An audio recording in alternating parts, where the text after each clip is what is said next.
Hey, it's Tony Brueski, and this is our week in review over the weekend, taking a look back at some of the most compelling conversations and stories that we've covered for you of the last week. Brand new episodes back Monday morning, bright and early, 5 a.m. here on the podcast. This is an examination of the hidden human condition. This is the Hidden Killers podcast with Tony Brueski. Talking to Alec Murdaugh on this segment with Robin Dreek, Hidden Killers contributor and retired FBI special agent, chief of the Counterintelligence Behavioral Analysis Program. New doc coming out on September 12th with new interviews. And the most interesting piece of this is his son, Buster, is participating in this. The doc is called The Fall of the House of Murdaugh, a 3-hour-long docuseries that is going to be on Fox Nation, I believe. What's your thoughts on this, Buster coming out into a docuseries and speaking? Any predictions here? Is Buster still behind Dad, or is Buster still, just kind of trying to live life here and try to go forward in some way, shape, or form, understanding that Dad is a murderer? I'm flummoxed by it. I'm excited to see it.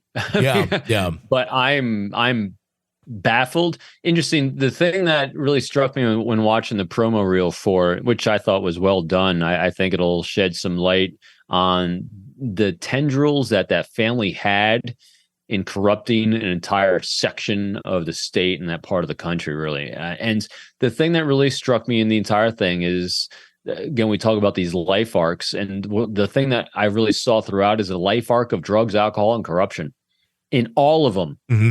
And so that's what I think when people do things like this, it kind of, again, it flummoxes you, because you're like, you're not doing anything that's going to help your case.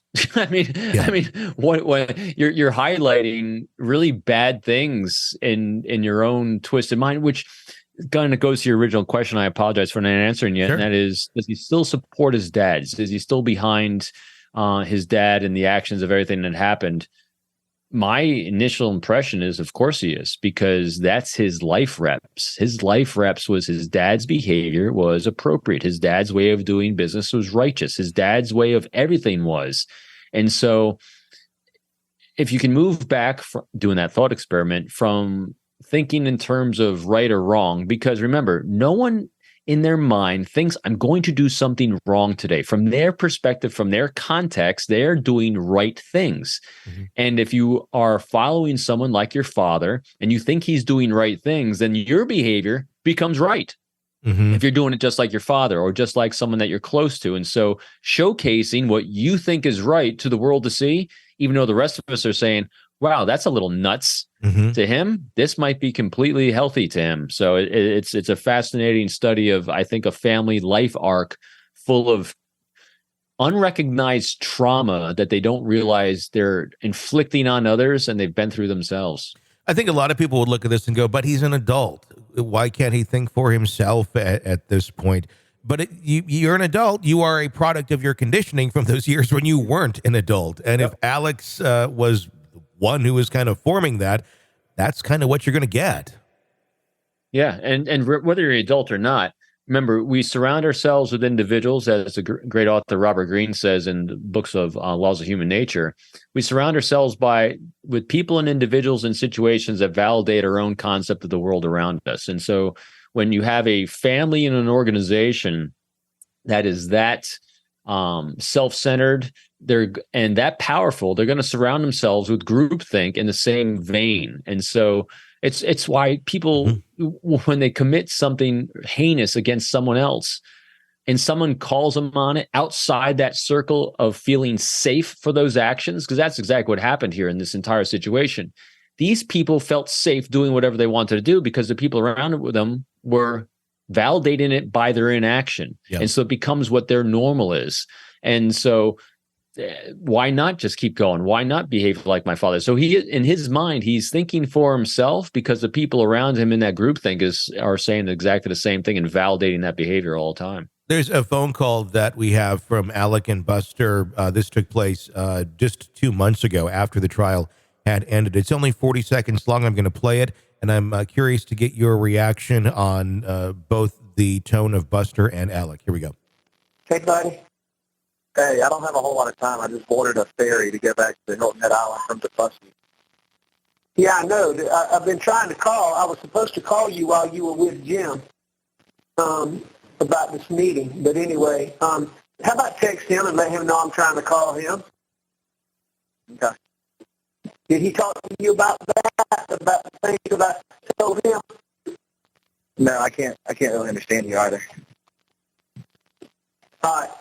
I'm gonna leave word with Jim, and he'll be in touch with you. Love you. All right. Okay. I'm proud of you. Thanks. Love you. Proud of you. Thanks. What did you gain out of hearing that little interaction there? Alec is continuing life as normal. 100%. I mean, that dude is not like missed a beat in life. It's like, this is just, of course. I mean, that was kind of his behavior was just extremely congruent with this is just business as normal. I mean, it sounds like to me, he thinks he's going to get out of this still. Well, if Leslie Van Houten can do it. Yeah. I mean, literally, he sounds like he's about to be busted out tomorrow. I mean, that was really kind of interesting. Again, when you look at tempo, when you look at patterns of speech, when you look at fluidity, comfort with with everything you're doing, he was spiking everything. That guy's feeling pretty good about himself in that moment. Surprisingly, his son, is kind of. It's hard to discern whether he's given the reaction of a typical young man dealing with a father that he doesn't want to.